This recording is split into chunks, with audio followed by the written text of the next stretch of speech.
পর্যায়ক্রমে সকলেই আলহামদুলিল্লাহ জিন্দানখানার লৌহ প্রাচীর ভেদ করে মুক্ত জীবনে ফিরে এসেছেন। সর্বশেষ আজ আমার মুক্তির মধ্য দিয়ে 2021 সালে হেফাজতে ইসলাম বাংলাদেশ এবং এদেশের আলেম সমাজের উপর ইতিহাসের অন্যতম এক গভীর ষড়যন্ত্র এবং চক্রান্ত নির্যাতনের যে স্টিমরোলার পরিচালনা করা হয়েছিল, তার আজকে একটি প্রাথমিক অধ্যায়ের পরিসমাপ্তি ঘটল। আমরা স্পষ্ট ভাষায় বলতে চাই, আমাদের উপর জুলুম করা হয়েছে, আমরা নির্যাতিত, অন্যায়ভাবে আমাদেরকে কারারুদ্ধ করা হয়েছে, বুলেটের আঘাতে আমাদের ভাইদেরকে হত্যা করা হয়েছে। আমরা যখন আমাদের সন্তানদের লাশ এবং তাদের রক্তমাখা বুলেট বিদ্ধ সেই মরদেহকে সামনে রেখে আমরা যখন আমাদের ন্যূনতম প্রতিবাদটুকু উচ্চারণ করতে গিয়েছি, তখন আমাদেরকে কারারুদ্ধ করা হয়েছে, আমাদেরকে নানাভাবে নিষ্পেষণ করা হয়েছে, আমাদেরকে জনগণ থেকে বিচ্ছিন্ন করার সব ধরনের অপচেষ্টা চালানো হয়েছে। আমি আজ এই মুহূর্তে আমার এই মুক্তি উপলক্ষে আমি বলতে চাই, আমাদের উপর জুলুম করা হয়েছে, এটাকে আমরা সহ্য করে নিলাম। আমাদের ভাইদেরকে হত্যা করা হয়েছে, সেটাও সহ্য করে নিলাম। আমরা আমার সন্তানের লাশ কাঁধে তুলে নিয়েছি, সেটাকেও আমি হাসি মুখে বরণ করে নিলাম। আমাদেরকে অপমান এবং লাঞ্ছনার সব ধরনের ষড়যন্ত্রের সম্মুখীন হতে হয়েছে, সেটাও আমরা হাসি মুখে বরণ করে নিয়েছি। কিন্তু আল্লাহর জমিনে আল্লাহ এবং তার রাসূলের কোন সম্মান এক মুহূর্তের জন্য আমরা বরদাস্ত আমরা আমাদের সর্বোচ্চ ত্যাগ এবং কোরবানি স্বীকার করতে প্রস্তুত রয়েছি, জীবন দিতে প্রস্তুত রয়েছি। জমিনে আল্লাহর দিনের ঝান্ডা সমুন্নত করেই আমাদের যাত্রা থামবে ইনশাআল্লাহ। হয়তো শাহাদাত, নয়তো খেলাফত ইনশাআল্লাহ।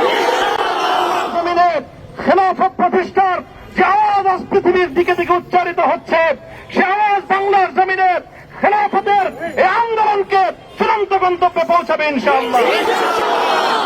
আমি বাংলাদেশের আলেম সমাজ, হেফাজতে ইসলাম বাংলাদেশ সহ বাংলাদেশ খেলাফত মজলিস সহ সকল ভ্রাতৃপ্রতিম সংগঠন, সকল ধর্মপ্রাণ, ইসলামপন্থী বিভিন্ন ছোটখাটো মতবিরোধ, মত পার্থক্যের ঊর্ধ্বে উঠে যারা এলাহে কালিমাতুল্লাহর এই এক বাণীতে বিশ্বাসী, আল্লাহর জমিনে আল্লাহর দ্বীন কায়েম করতে চাই, আমাদের তাআলাউ ইলা কালিমাতিন সাওয়াইন বাইনানা ওয়া বাইনাকুম এই এক মন্ত্র উজ্জীবিত হয়ে আল্লাহর দ্বীনের ঝান্ডা সমুন্নত করবার এই আন্দোলন এবং সংগ্রামে আমি নিজেকে উৎসর্গ করার ঘোষণা করছি। এবং আমার সকল ভাইদেরকে, আমি সকল উলামায়ে কেরামকে এবং ধর্মপ্রাণ মুসলমানদেরকে, ইসলামী নেতৃত্বকে ঐক্যবদ্ধভাবে এই সংগ্রামের ঝান্ডা সমুন্নত করবার, ধারণ করবার আহ্বান জানাচ্ছি। এবং আপনাদের সকলকে আবার শুকরিয়া জ্ঞাপন করছি যে আজকে আপনারা এভাবে আমাকে উৎসাহিত করেছেন, উজ্জীবিত করেছেন। আল্লাহ পাক আপনাদের সকলকে উত্তম বিনিময় দান করুন। প্রিয় ভাইয়েরা,